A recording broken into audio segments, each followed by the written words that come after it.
Avez-vous déjà eu l'impression que vous n'êtes pas vraiment vous-même? Qu'il existe une version de vous plus légère, plus libre et plus vivante, mais qu'elle reste prisonnière derrière un mur invisible? Carl Jung, l'un des psychologues les plus influents du XXe siècle, vous dirait que ce mur n'a pas été construit par le monde autour de vous. Il a été construit par vous, brique après brique, année après année, avec chaque émotion refoulée, chaque attachement à des choses qui sont parties depuis longtemps. La première chose que vous devez abandonner maintenant est la recherche constante de validation extérieure. Jung appelait cette partie de nous la persona, le masque que nous portons pour plaire au monde. Quand votre estime de soi dépend de l'approbation de votre patron, de l'attention de votre conjoint ou des likes d'inconnus sur les réseaux sociaux, vous donnez le contrôle de votre monde intérieur à des gens qui ne connaissent même pas votre histoire. Cette dépendance à la reconnaissance est une chaîne invisible. Chaque fois que vous vous surprenez à attendre une réaction extérieure pour vous sentir bien, arrêtez-vous et demandez-vous, que resterait-il si personne ne regardait? Qui suis-je quand personne n'applaudit? La deuxième chose est la rumination constante du passé. Votre esprit est un grand conteur, mais parfois il raconte la même histoire douloureuse, encore et encore, en espérant pouvoir en changer la fin. Cette vieille blessure, cette erreur, cette opportunité manquée, quand vous les ressassez mentalement, sans cesse, vous creusez un trou toujours plus profond dans votre propre énergie. Jung nous a enseigné que ce que nous ne rendons pas conscients continue de vivre dans notre inconscient et pilote notre vie de l'intérieur. En revivant sans cesse le passé, vous lui donnez le pouvoir d'occuper votre présent. Mais le passé n'est qu'un fantôme, il n'existe que tant que vous croyez en lui.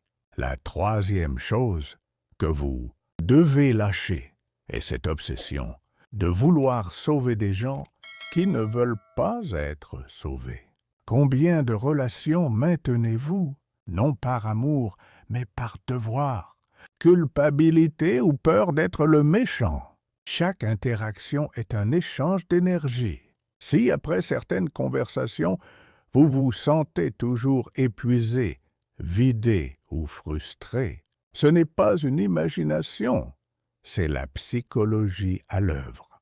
Jung dirait que vous projetez votre propre capacité de guérison sur les autres et oubliez de vous guérir vous-même.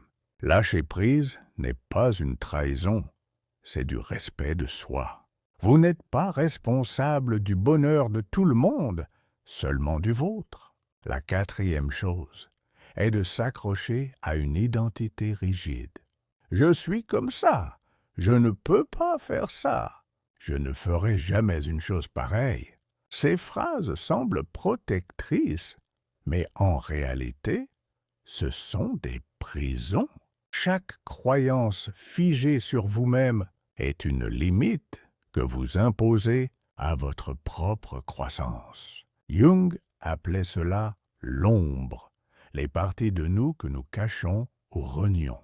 Mais ce que vous refoulez ne disparaît pas. Il attend juste d'éclater un jour. Si vous voulez vraiment vivre à une fréquence plus élevée, vous devez être prêt à vous réinventer encore et encore, même si c'est inconfortable.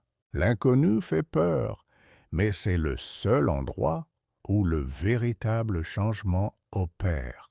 Et la cinquième chose, peut-être la plus importante, abandonnez la guerre contre vous-même. Cette voix intérieure qui vous dit que vous n'êtes pas assez, que vous devez faire plus, que vous allez échouer. elle n'est pas votre amie, même si elle se déguise en conscience.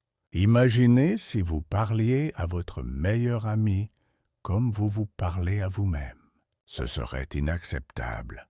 Jung croyait que le plus grand cadeau que nous puissions nous faire est l'intégration de toutes nos parties, les clairs et les sombres. C'est seulement quand vous arrêtez de lutter contre vous-même que la paix commence. Maintenant, posez-vous une question. Parmi ces 5 choses, quelle est la plus lourde pour vous? Quel bagage êtes-vous prêt à laisser aujourd'hui sur le quai de la gare de votre vie? Car lâcher prise ne commence pas par un grand geste. Il commence par une réponse honnête que vous ne pouvez vous donner qu'à vous-même. Écrivez-la dans les commentaires, pas pour moi, mais pour vous, comme premier pas vers une vie plus légère.